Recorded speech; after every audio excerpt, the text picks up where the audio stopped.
Good morning all the students of 5th class. बेटा हम लोग आपके ईवीएस का chapter 5 land of snow and ice Greenland पढ़ रहे थे। जो हमारी लास्ट क्लास थी हमने उसमें क्या पढ़ा था, क्लाइमेट पढ़ा था। तो ग्रीनलैंड का क्लाइमेट कैसा है, बहुत ज़्यादा ठंडा। आज उसी के आगे से कंटिन्यू करते हैं। हमारा नेक्स्ट टॉपिक है वेजिटेशन। अब वेजिटेशन क्या होता है? No vegetations grows here as a land is covered with snow. मतलब यहाँ पे किसी भी प्रकार की जो कृषि है वो नहीं की जाती है। ठीक है, क्यों? क्योंकि यहाँ की जो ज़मीन है वो काय से ढकी हुई है, बर्फ़ से पूरी तरीके से ढकी हुई है। तो किसी भी तरीके के अनाज की पैदावार यहाँ करना बहुत मुश्किल है। For 9 months of a year, और कितने टाइम तक ढकी रहती है यहाँ की धरती जो है बर्फ़ से? 9 महीने तक ढकी रहती है। When the snow melt in the summer month, some flower, short grass and lichens grow।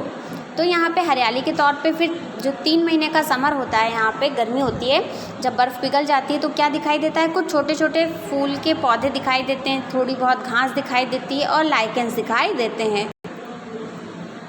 Due to this the surrounding appears very lovely and attractive. और इसी के कारण यहाँ पे बहुत ज़्यादा सुहाना लगता है, बहुत ज़्यादा अट्रैक्टिव लगता है, आकर्षक दिखाई पड़ता है। क्योंकि पूरे साल क्या रहती है, वहाँ पे बर्फ़ रहती है, और 3 महीने के लिए वहाँ पे कहीं कहीं थोड़ी बहुत जगह क्या दिखाई देते हैं, घास या फूल दिखाई देते हैं। नेक्स्ट टॉपिक है वाइल्ड लाइफ। अब यहाँ का जो वन्य जीवन है वो कैसा है? There is not enough wild life as well. अब ग्रीनलैंड में ज़्यादा क्या है, बर्फ़ है, तो पॉसिबल नहीं है कि वहाँ अलग अलग प्रकार के जीव या जंतु या जानवर पाए जाएं। इसलिए वहाँ पे बहुत कम और कुछ सिलेक्टेड ही एनिमल्स हैं जो वहाँ पे पाए जाते हैं।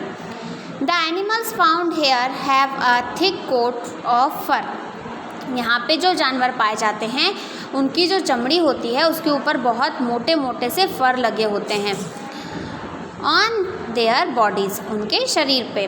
सम main animals found here are the polar bear. Polar bear के अलावा फिर यहाँ रेंडियर पाए जाते हैं, वुल्फ पाए जाते हैं, रैबिट पाए जाते हैं, सील, वल्रस, फॉक्स। तो ये जो जानवर हैं इनके शरीर की जो चमड़ी है उसके ऊपर बड़े ही मोटे मोटे से और घने घने फर रहते हैं, जिसकी वजह से ये आराम से ठंडी में रह सकते हैं। और एक और कौन रहता है? American deer. देखो हम पिक्चर्स में देखते हैं वाइल्ड लाइफ और ग्रीन में। देखो ये पोलर बियर है ना, इसकी बॉडी पे कितने ज़्यादा फर हैं, डेंस फर होते हैं। Birds are found very less in number. और यहाँ पे पक्षी भी बहुत कम पाए जाते हैं। क्यों? क्योंकि पक्षी भी ज़्यादा ठंडे में सर्वाइव नहीं कर पाते, मर जाते हैं। इसलिए कुछ सिलेक्टेड जो बर्ड्स हैं वही यहाँ पे पाए जाते हैं। The reindeer is the main animal and is domesticated.